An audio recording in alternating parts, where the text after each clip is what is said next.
I always thought the woods were peaceful, quiet, a place where the world slowed down, where time didn't feel like it was slipping through my fingers. But as we stepped deeper into the forest that afternoon, something felt wrong. I couldn't explain it. Maybe it was the way the trees loomed over us, their bare branches twisting like outstretched fingers. Or maybe it was the silence, not the good kind, the kind that makes you feel small like you don't belong. Damn, this place is perfect, Jason said, dropping his backpack onto the ground. He turned in a slow circle, grinning at the towering pines. No cell service, no noise, just us and nature. Yeah, Olivia muttered, adjusting the straps on her bag. Just us and whatever's lurking out there. Mark laughed and nudged her. Relax, Liv. The scariest thing out here is probably a squirrel. Sarah sighed, pulling out the map. All right, let's find a good spot before it gets dark. I don't want to be setting up camp in the middle of the night. We hiked a little farther in, finally settling on a clearing near a small, trickling stream. It was the kind of spot you'd see in a nature magazine. Tall trees, golden lights seeping through the branches, the distant sound of water making everything feel calm. For a while it was fun.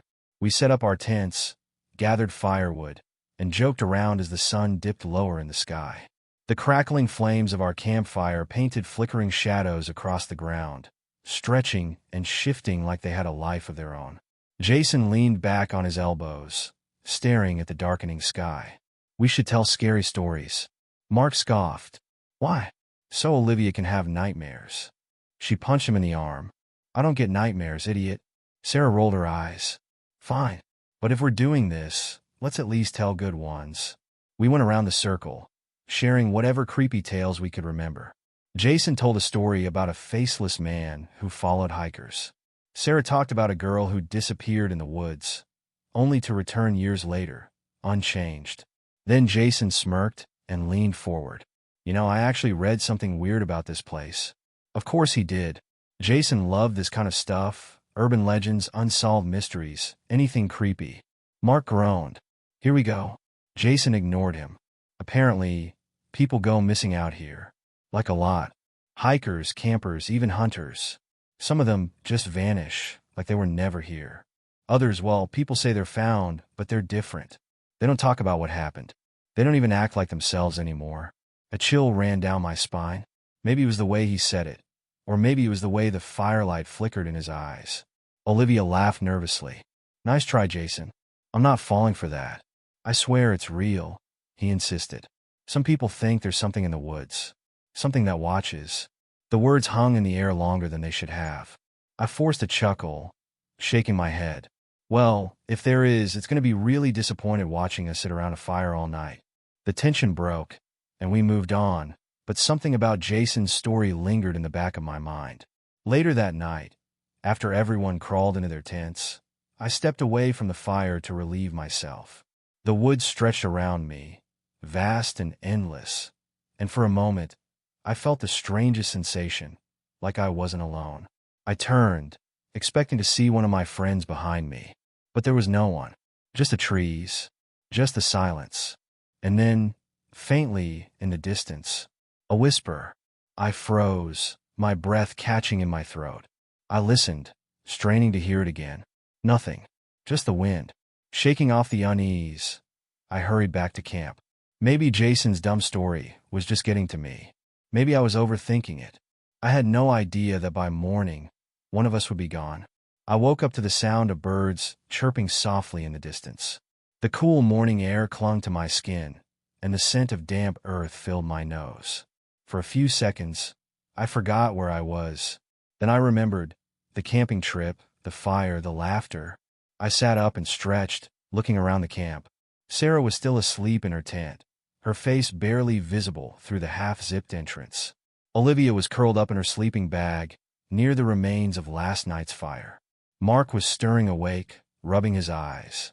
Something fell off. I glanced at Jason's tent. The flap was open, but he wasn't inside. His sleeping bag was empty, neatly rolled up as if it hadn't been used. That was strange. Jason wasn't the type to wake up early, especially after a night of drinking and storytelling. Jason, I called out, my voice cutting through the crisp morning air. No response. Mark sat up, running a hand through his messy hair. "What?" he mumbled. "Jason's not here." Mark squinted at Jason's tent, then groaned. "He probably went to take a piss." I frowned. "Since when does he wake up before all of us?" Olivia stirred at the sound of our voices. "What's going on?" she asked, her voice groggy. "Jason's missing," I said. That woke her up fast. She sat up straight, looking around. Maybe he went to get more firewood? Sarah finally emerged from her tent, yawning. "What's with all the noise?"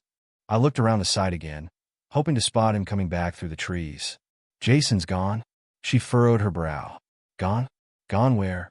Nobody had an answer.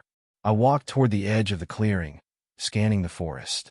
The trees stood tall and still, their dense branches casting long shadows on the ground. A thin layer of mist hugged the earth, making everything look hazy. Something about the silence unsettled me. "Jason," I called again, louder this time. Only the wind answered, rustling the leaves. A heavy feeling settled in my chest. "He wouldn't just wander off," Olivia said, pulling her hoodie tighter around her. "Not without telling us." Mark got to his feet, stretching. "Look, he probably just went exploring or something. Maybe he wanted to freak us out." Sarah folded her arms. "Why would he do that?"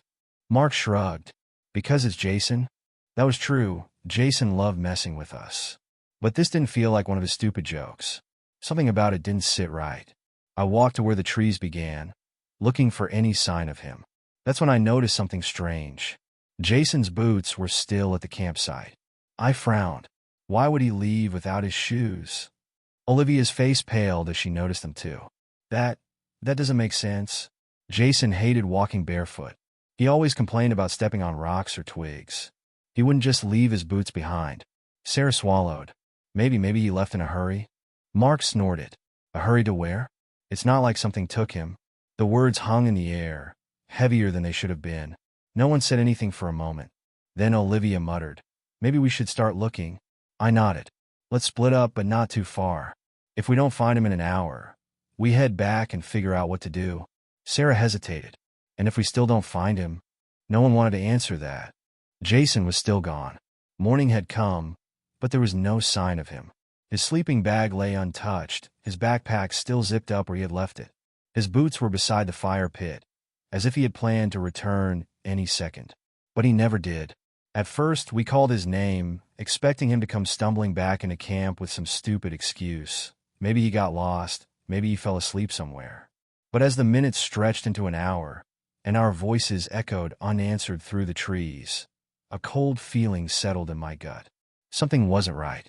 "We should start looking," Olivia said, hugging her arms.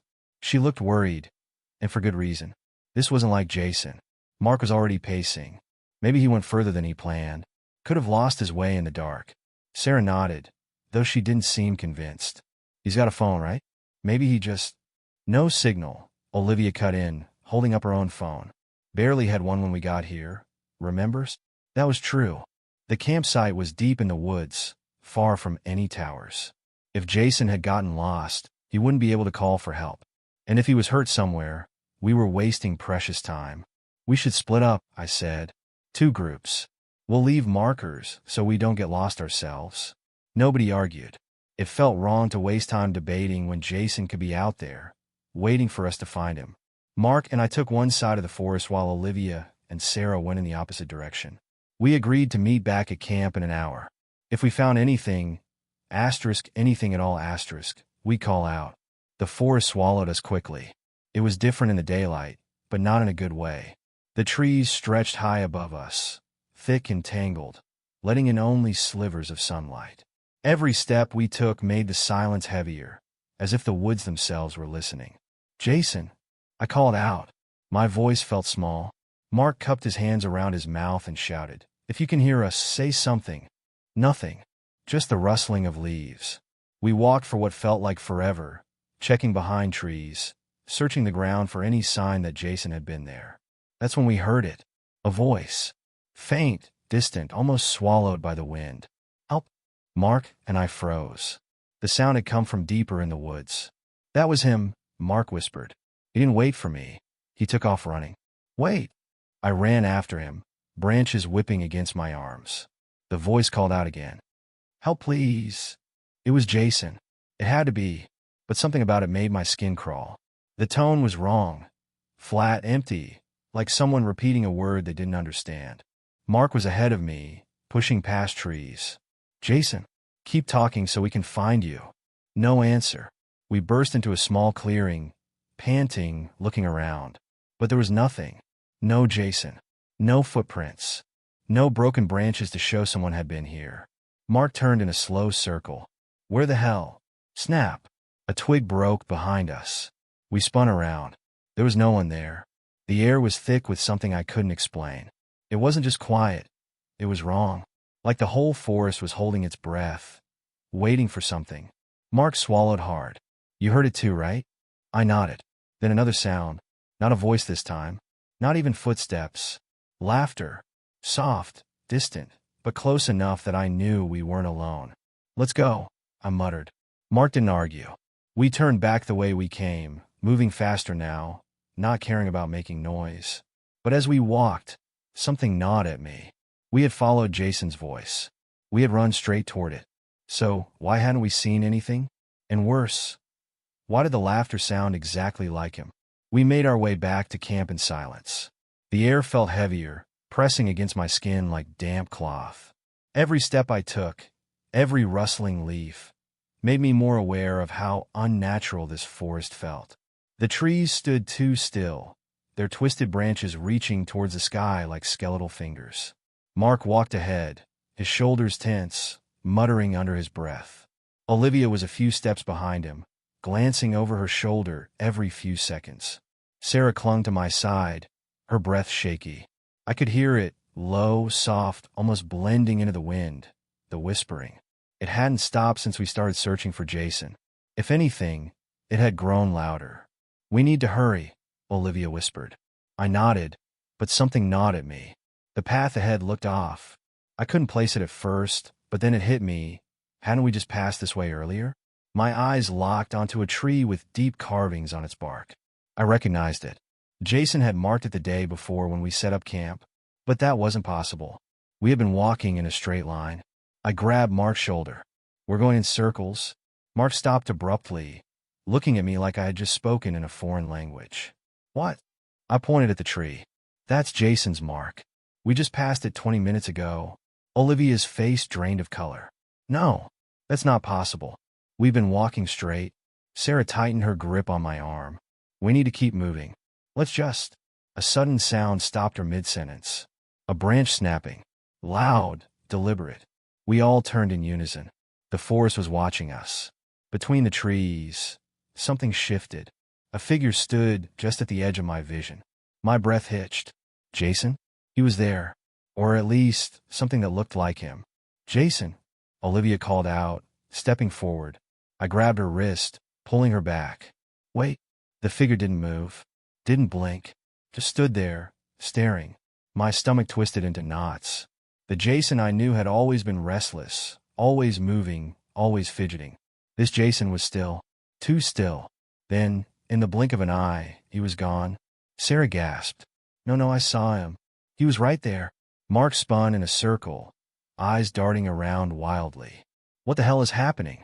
Something had taken Jason, and now was playing with us.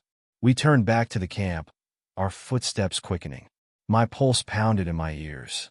Every shadow, every sound felt wrong. The air smelled different too.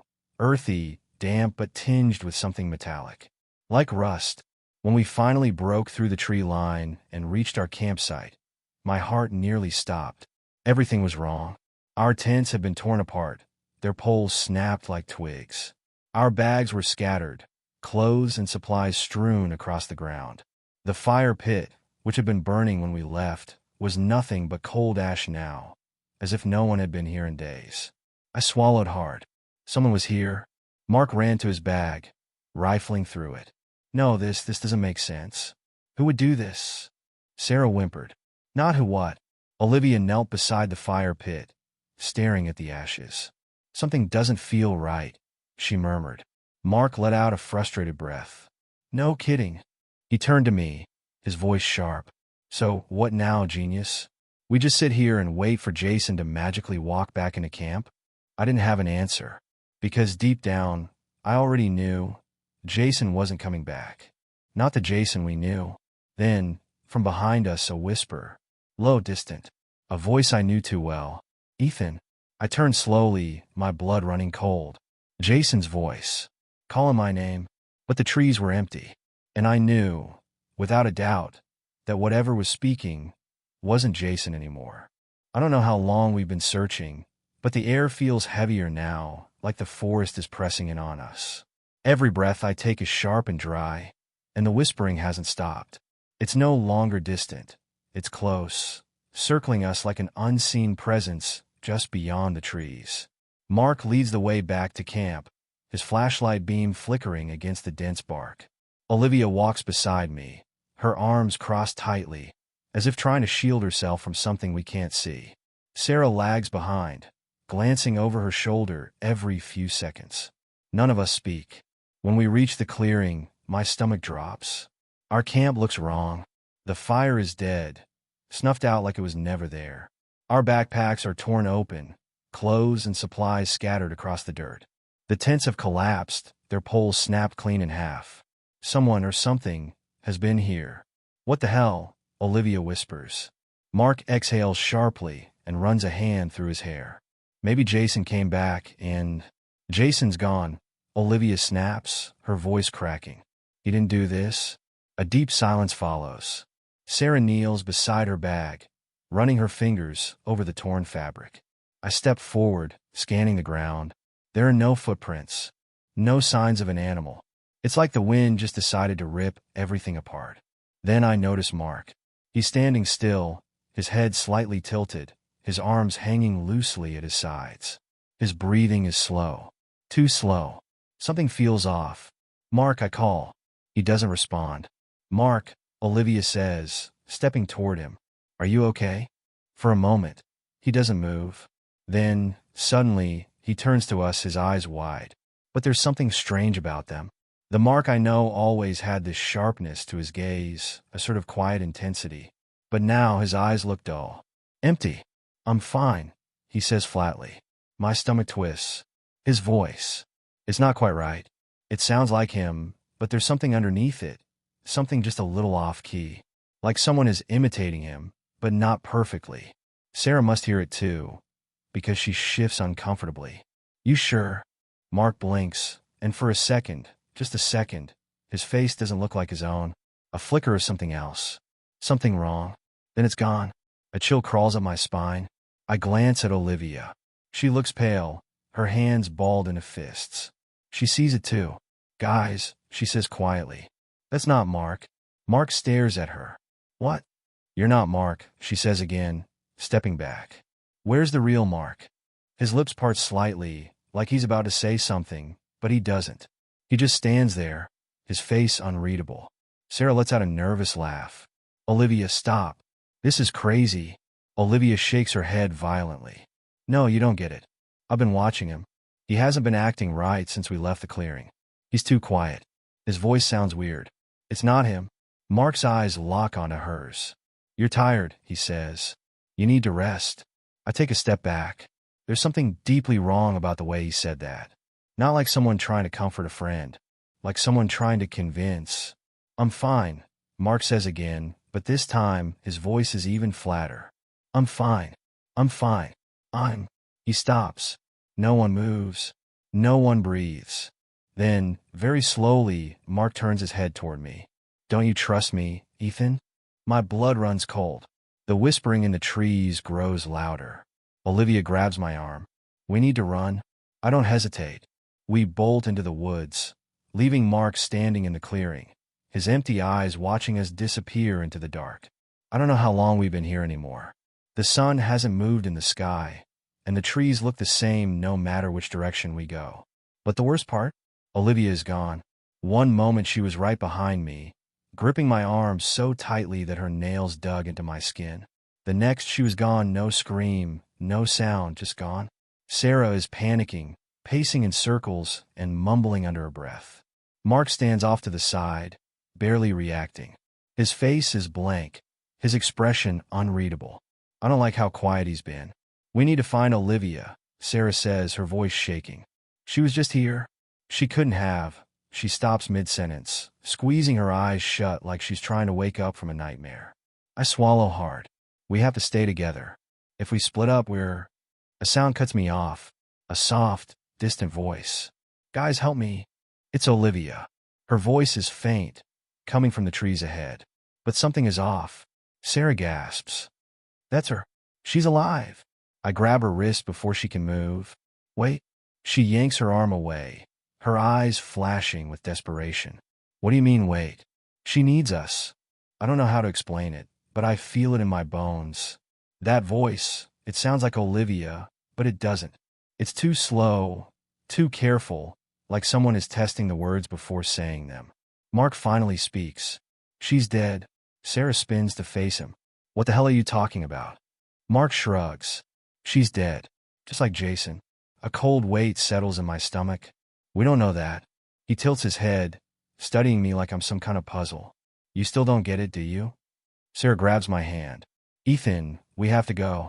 Now. She's shaking. Her nails dig into my skin, and I can feel her pulse racing. Guys, help me. Olivia's voice again, but closer now.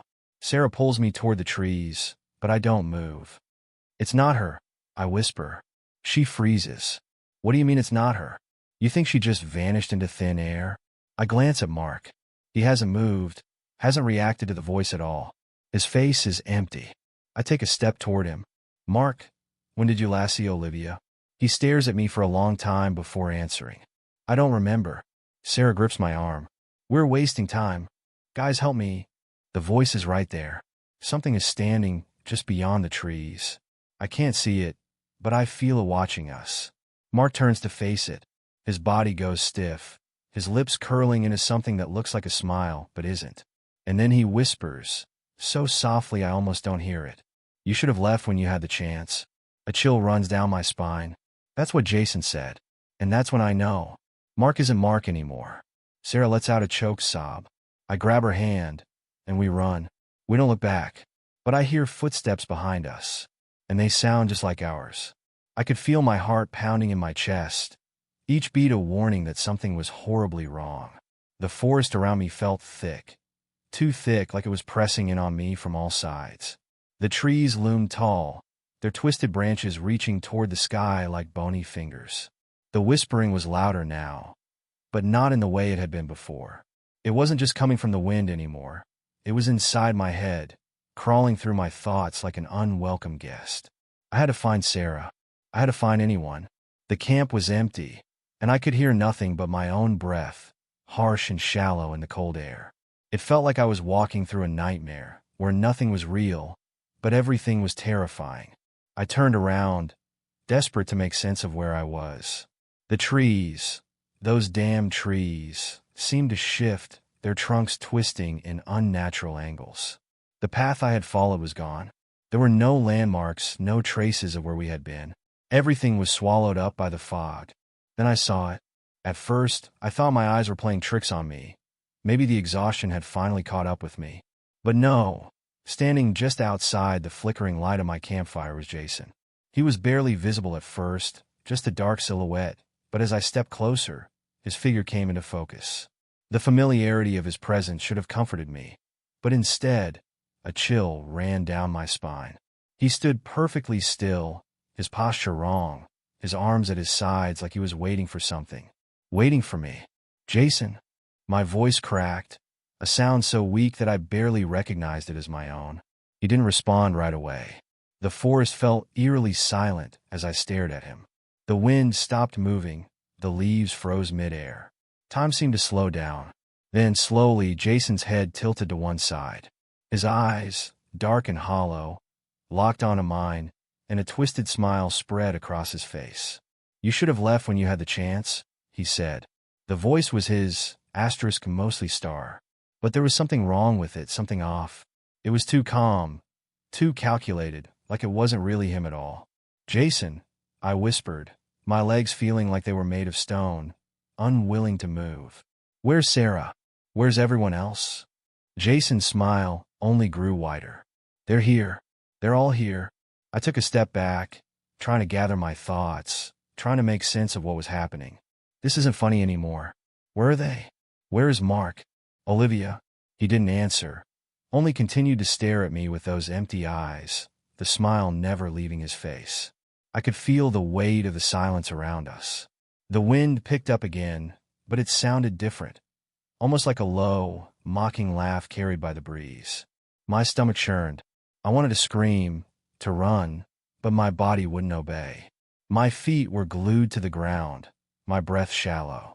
"Jason, this isn't you," I said, my voice barely more than a whisper. He stepped forward, his movement unnaturally smooth, as though he were floating rather than walking. "It is me, and it's not me. Not anymore." I felt a wave of nausea hit me. My mind raced, my heart thudded painfully in my chest, but something else was creeping in, fear. Real, gut-wrenching fear.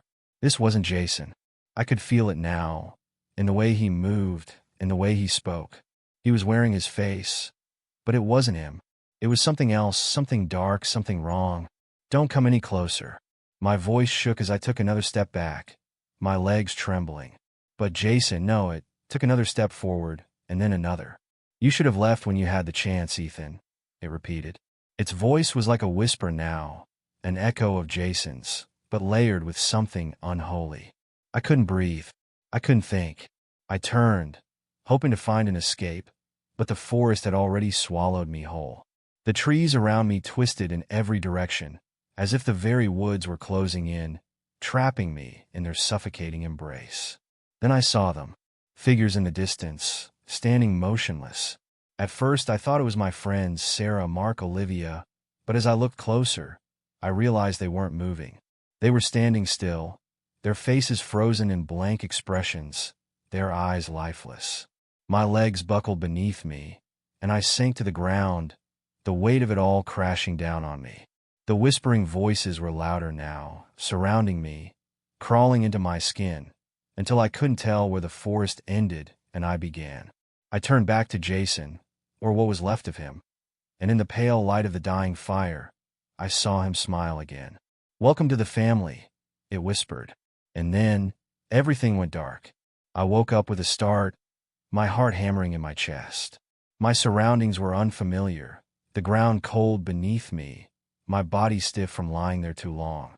I sat up, blinking against the dim light, filtering through the thick canopy of trees above. It was still early morning, I assumed, though it didn't feel right. The air had a strange stillness to it, like everything was holding its breath. I scanned the area, expecting to see my friends, but there was no sign of them. No Sarah, no Mark, no Olivia. Not even Jason, who had gone missing in the first place. Just the same empty clearing where the campsite had been. I rubbed my eyes, trying to clear the haze in my mind. What had happened? The last thing I remembered was the voices, the shadows closing in on me, the last glimpse of Jason, or whoever it was that looked like Jason. Then everything went black. Now I was alone. I pushed myself to my feet, my legs shaky, and looked around again, my stomach twisting with unease. The forest didn't feel like it used to. It wasn't the same. The trees seemed to loom larger, the shadows darker, and the silence heavier. I could feel it pressing in, surrounding me from all sides. It was suffocating. I called out, my voice barely breaking the stillness. "Sarah? Mark? Olivia?" Nothing. Just the distant rustling of leaves in the breeze and the occasional snap of a twig. But no response. No sign of life. I began to walk, my feet dragging with each step. Every few paces, I looked over my shoulder, as though expecting to see someone or something just behind me. But it was always the same. Empty space. The same trees, the same dirt path winding deeper into the woods. Where were they? It didn't make sense. We had been together, my friends, the ones I trusted, and now they were gone, vanished without a trace. My mind raced, but I couldn't make sense of it. How could I? Nothing about this felt real. The path curved, leading me further into the forest, but I didn't remember walking down it before. Had I? The fog was thick now, swirling around the base of the trees. The once familiar path was now distorted, twisted in a way that made it seem endless. I stopped for a moment, feeling the weight of everything crashing down on me. The terror, the confusion, the emptiness. It was like the forest itself was watching me, waiting. I could feel it in the way the trees loomed over me, their branches swaying in the wind as if beckoning me forward. I thought I heard something. A whisper? Maybe my mind was playing tricks on me. But no, there it was again. It wasn't my imagination. It was a voice, distant but unmistakable. Ethan. My heart skipped a beat. I turned sharply, searching the fog for any sign of movement. My breath caught in my throat. It wasn't coming from anywhere around me. It felt like it was coming from inside my head.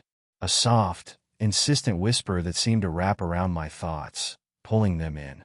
Ethan. The voice repeated, this time clearer, closer. I took a hesitant step forward, then another. The whispering grew louder, more urgent, until it felt like it was echoing in the very marrow of my bones. The voice didn't sound like Jason's, didn't sound like any of my friends. It was something else, something that wasn't supposed to be here. I turned, ready to bolt, but then I saw it. The silhouette of someone standing at the edge of the trees. A figure, tall, unmoving. The silhouette of a man. My pulse shot through the roof. Jason, I called, my voice trembling. The figure didn't respond, didn't move. But something about the way it stood, it was wrong. I could feel it in my gut. This wasn't Jason. It couldn't be. There was something about it, an unnatural stillness that sent a chill down my spine. Jason. I tried again, more forcefully this time, but the figure didn't speak. Instead, it just tilted its head slightly, as if studying me. And then, with a slow, deliberate motion, it stepped forward, out of the shadows. I stumbled back, my breath hitching in my throat. It was wearing Jason's clothes. But it wasn't him. It couldn't be.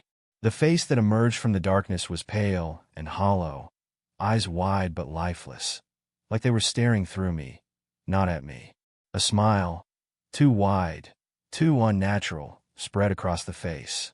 You should have left when you had the chance, it said, its voice hollow and cold, carrying the weight of something that shouldn't exist. My heart skipped a beat. It wasn't Jason. I couldn't bring myself to move, frozen in place by the terror that had suddenly gripped me. The thing, whatever it was, took another step forward, and I felt the air grow heavier, suffocating. My legs refused to move, my mind screaming at me to run, but my body wouldn't listen. And then it disappeared, just like that. One moment it was there, and the next nothing. I was alone again. The trees around me felt even darker now, the whispers growing louder. But this time, they weren't coming from the figure. They were coming from all around me, inside my head. Ethan, the voice repeated, and this time, it felt like it was me. My own voice, echoing back at me, distorted and wrong. I backed away slowly, my breath ragged in my chest. What was happening? What had happened to my friends? To me? The shadows closed in around me, pulling me deeper into the forest. The laughter, my laughter, rang in my ears, drowning everything else out. I ran, but I knew it was pointless. There was no escape. I was already lost. It was a typical autumn day when we arrived at the old campsite, cold enough to send chills through your bones, yet warm with the excitement of being out in the wild. We were a group of 5, just like the others, but we didn't know that this place had already claimed its next victims. Not yet. We set up our tents, laughing and teasing each other as we unpacked. The forest felt alive in a way that was almost too quiet.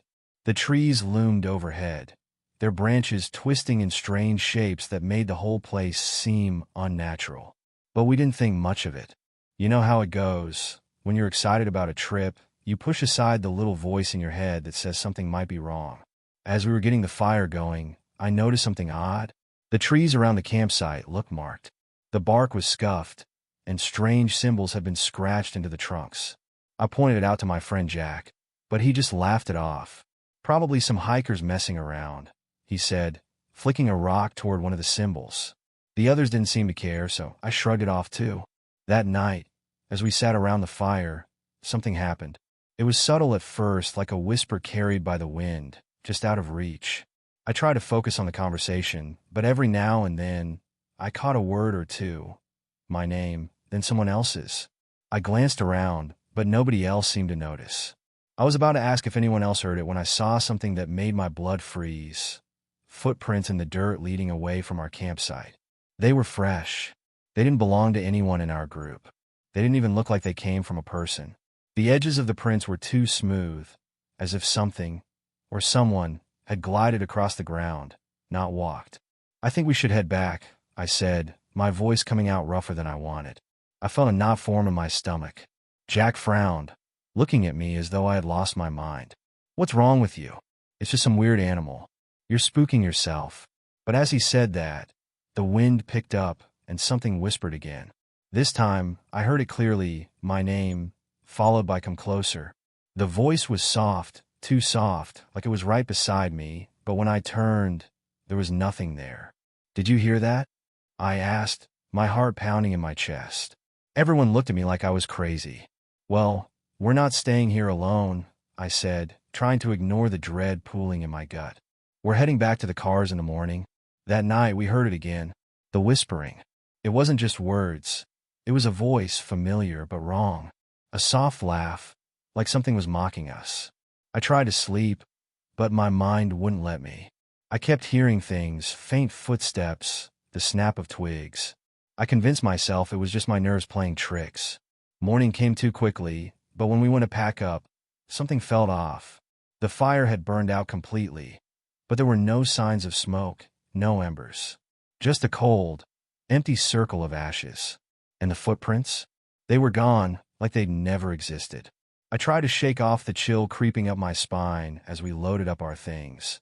But when we turned to leave, I saw something that made my blood run cold. There, between the trees, was a figure. I couldn't make out who it was, but I knew one thing. It wasn't one of us. Hey, over here, the voice called, just loud enough to carry over the rustling of leaves. It was a man's voice. I couldn't recognize it, but it sounded so real for a moment. I thought it might be someone from another group, lost or looking for help. But when I looked closer, I saw it was impossible. The figure was standing perfectly still, almost too still, as though he was waiting for something. Waiting for us. I called out, "Who's there?" My voice was shaky, but it didn't matter. The figure didn't move, didn't blink. It was as if it was waiting for us to come to it. A chill crept up my back. "We should go," I muttered. But as we turned to leave, I heard it again. "Hey, over here." Only this time, it sounded like someone was right behind me, whispering in my ear. I whipped around, but there was nothing. No figure. No movement. Just the trees, swaying in the wind. That's when I saw the carvings again, the same strange symbols etched into the trunks. And in the clearing, right where the fire had burned, the soil was disturbed. Something had been buried there, but what? I didn't want to find out. We left. Fast. Now, looking back, I can't help but wonder if the others are still out there. Are they part of the forest now? Lost? Replaced? Or did they, like us, hear the whispers and walk away, never to return? The forest has a way of keeping you, of making you a part of its twisted memory. And once it has you, it doesn't let go. I'm sure that when we return, the voices will be waiting.